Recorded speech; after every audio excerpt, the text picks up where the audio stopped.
lovely people. Welcome back to the Tinaverse. So, I just finished watching a show on Netflix, and the title is The $1 Million Secret. And wow, I thought it was just going to be a show about juicy drama of people hiding money, but it was deeper than that. I ended up asking myself about money, trust, and how complicated life decisions can get when money is involved. So I've decided to come on here to share some of the lessons that I learned from the show with you. And trust me, it goes way beyond just money. So stay tuned and let's dive right into it. Imagine being invited here, finding $1 million in your room, knowing it's yours to keep, but only if you can hide the fact you've won the money. Getting the $1 million is easy, but how far would you be willing to go to keep it? So let me give you a brief background about what the show is about. So 11 people are put in a house, and the goal of them coming into this house is to come and play a game of deceit in order to win $1 million. So in each person's room there is a keepsake box, and once you enter your room you open the box and check if it is your box that contained the $1 million. One person's box contains the $1 million, but they don't know whose box it is. So when you open your box and then you realize that you are the millionaire, you're supposed to keep it a secret from all the other teammates. Nobody's supposed to know that you are the one who has the $1 million. The remaining housemates are supposed to use their intuition and judge based on your body language to determine whether you are the millionaire. So during the elimination dinner, they are allowed to vote out who they think the millionaire is. So the person who gets the highest votes goes out of the house. So if you get the highest votes and you are actually the millionaire, it means you did not keep the secret well. So yes, you go out of the house and the money is randomly assigned to another person. Alternatively, if they vote and the person they voted out is not the millionaire, they keep playing all sorts of games and they keep voting and voting and voting till at the end of the show one person eventually wins the money. Time to say hello to our new friend. I hate lying, and yet that's the game.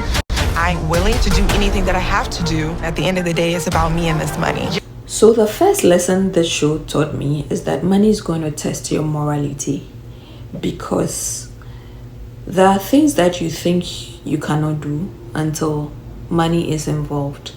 People had to make morally questionable decisions because they had to do everything to keep the $1 million in their possession. People had to lie about their jobs. People had to betray the trusts of their close friends. People had to stab people in the back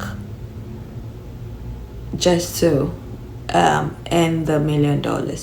And I was asking myself what I would have done differently, and surprisingly my answer was not any different from what these guys were doing, because I came into this house to earn $1 whole $1 million, and you think I'll come and play the good girl? Hell no. So yeah, like, it just shows you that money really makes ethical lines blurry, because when money is on the line, things that you think are bad no longer seem bad to you anymore. It looks like the millionaire. This is not for everybody, y'all. This is gut-wrenching. Another lesson this show has taught me is that sudden wealth can be more stressful than empowering, because everybody came into the house wanting to get the $1 million, but the people who actually came into contact with the money ended up being stressed out, because having to hide it became another workload, whenever you're in the midst of other people, you're trying to act in a way that nobody suspects you, nobody knows what you're doing. And then it really made me understand why people who are into dubious acts, like the drug dealers, it made me understand why these people are always faced with the issue of money laundering, because they wanted the money. Yes, they have the money now, but they have to do everything to make the money look clean so that nobody wonders how they got the money. Nobody finds out that they are doing shady stuff to get the money. So it just tells you that money alone cannot give you peace. Open your box. Their box is empty. You gotta be kidding me. Another takeaway from this show is that nothing is really as it seems, because people in the show looked like they were living ordinary, modest lives, but behind the scenes, they were sitting on massive secrets. Some people had hidden wealth, and it just brought my attention to the fact that that is how life is in reality. Because I'm sure a lot of people watching the show would be like, oh, once I get $1 million, I'm good. But once you come into contact with it, you realize that it is more complicated than it actually seems to be. From the outside, things might look glamorous and shiny, but you'd be surprised at the things behind the curtains. The things behind the curtain will shock you. You would never know what people are carrying until you are actually in that position.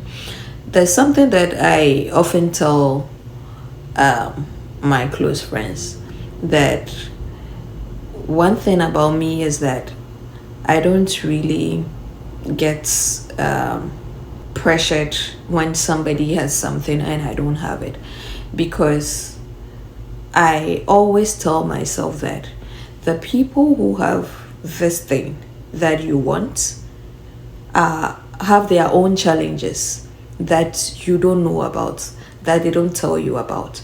So why don't you just live in your moment and enjoy it while it lasts? Because like, you might eventually get that thing, but probably the time is not yet due for you to get it, right? So just enjoy your moments, but don't say that because this person has this thing, so I must also get it. Do you know what the person did to get that thing? Do you know the extent to which the person did to get that thing? Are you willing to go that length to also get what that person got? Anyway, this is just a question for the gods, so you can ponder over it and let me know what you think in the comment section. Sydney is very dangerous. Who is lying? Everybody? The last point I want to talk about here is that the more you look, the less you see. This show teaches you that sometimes when you think you are paying attention, right, you might not really be catching the full picture of what the situation is or who you are dealing with. Sometimes you can look at people's social media lifestyle, their marriage, their career, their attitude, and make assumptions thinking that you know them. But trust me, people want you to focus on the obvious. So they show you what they want you to see, and then because you are paying attention to those things, you end up seeing the wrong things, right? And by that, you don't actually end up seeing what really goes on underneath. Because in this show, all the people who were eliminated because the other participants were looking at the wrong things. They were looking at how dramatic they were. They were looking at how opinionated they were. They were looking at how judgmental they were. But the person who actually ended up winning the money was this calm, quiet lady who was just in the house observing, taking notes, making tactical moves, making sure that everyone won her trust. So it just drew my attention to the fact that in real life, this is how we end up looking at wrong things when it comes to choosing a life partner, when it comes to making friends, even when it comes to choosing business partners. We focus on the wrong things and then we end up making bad decisions. We often think that seeing is believing, but in reality, believing gets in the way of seeing. So when we fixate on the surface, we might end up missing the truth that is hidden in plain sight. So this is where we draw the curtain for today's video. I hope it was insightful and you learned some 1 or 2 things from it. If you've already watched the show, you can let me know in the comment section what you also think about it and whether it was worth your while. I really enjoyed every bit of it actually. If you haven't watched it, you can go to Netflix, go and watch it and come and share your thoughts in the comment section. Until I come your way again next time, don't forget to hit that subscribe button if you haven't done that already. Share this video to your family and friends and drop all your juicy comments down in the comment section, and let's get this video interactive. I'll see you again on the next one. It's bye for now. Mwah.